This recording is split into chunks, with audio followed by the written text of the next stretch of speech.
Seja bem-vindo. Você irá ouvir agora o episódio número 1, inaugural, do podcast 1844.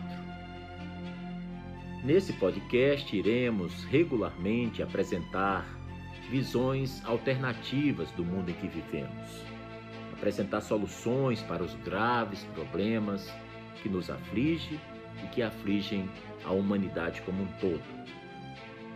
Mas antes de tratarmos de diversos assuntos como a vida espiritual, a situação econômica dos povos, a necessidade de se criar os fundamentos para uma paz duradoura entre os povos do mundo, e também para tratar de assuntos como saúde e curas, a igualdade de direitos entre homens e mulheres, a unificação das religiões e vários outros assuntos como literatura, cinema, poesia, nós iremos tratar também de questões relacionadas com o sentido da vida, com a vida depois da morte, com a importância da meditação nos dias atuais, sempre tão estressados.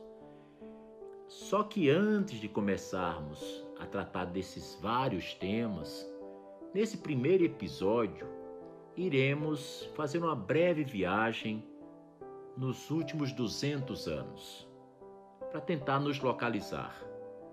E do século XIX para cá, iremos gradativamente diagnosticando problemas que vemos no mundo e identificando soluções. É como encontrar a pessoa enferma e não sair de lá apenas fazendo uma oração, mas além disso, fazendo uma oração e prescrevendo o remédio certo. Vamos lá. É evidente a todos que o mundo no século XIX e na primeira parte do século XX passou pelos tormentos da morte de uma velha era e pelas dores do nascimento de uma nova. Os velhos princípios do materialismo e egoísmo, os velhos preconceitos e animosidades de seita e pátria estão morrendo, desacreditados, entre as ruínas por eles causadas. E em todos os cantos do planeta, vemos sinais de um novo espírito de fé, de fraternidade, de internacionalismo, que alguns chamam de globalização, e que está rompendo os velhos grilhões e ultrapassando as fronteiras antigas. Transformações revolucionárias sem precedentes em sua extensão têm ocorrido em todos os setores da vida humana. A velha era não morreu ainda. Empenha-se num duelo de morte com a nova. Males existem em quantidade, gigantescos e terríveis, mas estão sendo expostos, investigados, desafiados e combatidos com novo vigor e nova esperança. Nuvens existem em abundância, grandes e ameaçadoras, mas já vemos a luz as rompendo, iluminando a estrada do progresso e revelando os obstáculos e armadilhas que obstruem o caminho para a frente. No século XVIII era diferente. Quase nenhum raio de luz diminuía a treva espiritual e moral que amortalhava o mundo. Era como a hora mais escura que precede a alvorada, quando as escassas lâmpadas e velas, ainda acesas, pouco faziam além de tornar visível a escuridão. Carlyle, em sua obra Frederick the Great, assim se refere ao século XVIII. Um século que não tem história, e pouca ou nenhuma pode ter. Um século tão opulento em falsidades acumuladas como nenhum outro anterior. Tão falso se tornara que já não tinha consciência de o ser. tão saturado, impregnado de falsidade até os ossos, que de fato atingira o ponto culminante e uma Revolução Francesa teve de lhe pôr fim. Conclusão esta, bem apropriada, penso eu com gratidão, escreveu Carlyle, para um século como esse, pois havia, mais uma vez, necessidade de uma revelação divina aos inertes e frívolos seres humanos, para que se não baixassem completamente à condição do macaco. Pois bem, a época atual, em comparação com o século XVIII, é a aurora após a noite tenebrosa, ou a primavera que segue o inverno. O mundo sente o impulso de uma vida nova e vibra de novas esperanças e novas ideias. O que há poucos anos parecia um sonho irrealizável é agora um fato. O que parecia ser para um futuro muito distante já faz parte da vida prática. Voamos nos ares e fazemos viagens submarinas há muito tempo. Enviamos mensagens ao redor do mundo com a rapidez do relâmpago.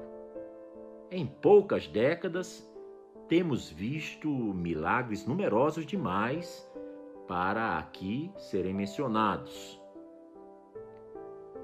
Mas qual seria a causa desse súbito despertar no mundo inteiro? Os Baha'is acreditam que seja em consequência de uma grande efusão do Espírito Santo, por intermédio do profeta Baha'u'llah, nascido na Pérsia em 1817 e falecido na antiga Palestina, hoje Estado de Israel, no ano de 1892. Baha'u'llah ensina que o profeta, ou manifestante de Deus, é o portador de luz ao mundo espiritual, assim como o sol é o portador de luz ao mundo natural. Do mesmo modo que o sol material brilha sobre a terra, fazendo crescer e desenvolver-se os organismos materiais, também o sol da verdade, através do manifestante divino, brilha sobre o mundo da alma e do coração, educando os pensamentos, a moral e o caráter dos homens. E assim como os raios do sol material têm uma influência que penetra dos mais escuros e sombrios recantos do mundo, dando calor e vida até a seres que nunca viram o próprio sol, assim também a emanação do Espírito Santo, através do manifestante de Deus, exerce uma influência sobre a vida de todos, inspirando as mentes receptivas até em lugares e entre povos que desconhecem em absoluto o nome do profeta. O advento do manifestante é como a vinda da primavera. É um dia de ressurreição em que os espiritualmente mortos adquirem uma vida nova. A realidade das religiões divinas é renovada e restabelecida. É o dia em que aparecem novos céus e uma nova terra. No mundo da natureza, entretanto, a primavera causa não só o crescimento e o despertar de uma vida nova, como também a destruição e remoção da velha e gasta. Pois o mesmo sol que faz brotarem as árvores e abrirem as flores, causa também a decomposição das coisas mortas e inúteis. Dissolve o gelo e a neve, deixados pelo inverno, e liberta as inundações e tempestades que limpam e também purificam a terra. O mesmo ocorre no mundo espiritual. O brilho do sol espiritual causa idêntica agitação e mudança. Assim, o dia da ressurreição é também o dia do juízo, o dia em que as corrupções e imitações da verdade, as ideias antiquadas e os costumes obsoletos são descartados e destruídos. o dia em que o gelo e a neve do preconceito, que se acumularam durante o inverno, são dissolvidos e transformados, e energias há muito congeladas e presas são libertas para inundar e ressuscitar o mundo. Falemos um pouco sobre a missão de Bahá'u'lláh. Clara e repetidamente declarou Bahá'u'lláh ser ele o educador e instrutor de todos os povos, aquele há muito esperado, o intermediário de uma emanação de graça maravilhosa, que haveria de transcender todas as emanações anteriores, na qual todas as antigas formas de religião iriam se unir, semelhantes aos rios que se incorporam ao oceano. Bahá'u'lláh lançou um alicerce que forma uma base firme para a unificação no mundo inteiro e para a inauguração daquela era gloriosa de paz na terra e de boa vontade entre os homens, há tanto tempo predita pelos profetas e celebrada pelos poetas. Busca da verdade, unidade do gênero humano, unificação das religiões, raças e povos, união do Oriente e do Ocidente, reconciliação e harmonia entre a religião e a ciência, eliminação dos preconceitos, igualdade entre o homem e a mulher, o estabelecimento da justiça, a criação de um Supremo Tribunal Internacional. Bem, estes e muitos outros ensinamentos similares, Bahá'u'lláh revelou durante a última metade do século XIX, em inúmeros livros e epístolas, das quais diversas delas foram dirigidas aos reis e governantes do mundo no século XIX. A mensagem de Bahá'u'lláh é de incomparável clareza e alcance. Mostra uma harmonia extraordinária com os sinais dos nossos tempos e com as nossas necessidades.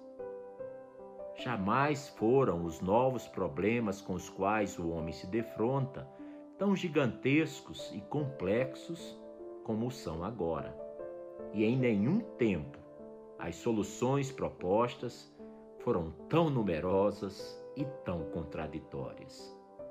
Nunca se sentiu tão extensa e urgentemente a necessidade da vinda de um grande instrutor mundial, de um grande educador mundial. E nunca, talvez, esperou-se tão confiante e universalmente pela vinda desse educador. Bem, concluímos agora o episódio inaugural do seu podcast 1844 e brevemente estaremos retornando com o segundo episódio e iremos conhecer um pouco mais sobre a vida, os ensinamentos e a mensagem trazida por Bahá'u'lláh para a cura das nações e para a felicidade dos seres humanos.